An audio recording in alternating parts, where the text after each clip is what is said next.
Hello everyone, today I am Mohit Yadav of class 11th. And I am Mohini of class 11, going to present an art integrated project on Nagaland state. So let us first see where the actually Nagaland located. Nagaland is located in the extreme northeastern region of India with its capital in Kohima. Next we will see the languages that are spoken in Nagaland.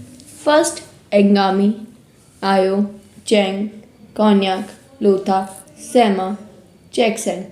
Now move forward to culture and custom of Nagaland. Nagaland has an ancient history of tribes whose count sums to be as much as 66 including the sub-tribes. Out of these, 16 are considered as major tribes. Now we will discuss about the cuisine of Nagaland.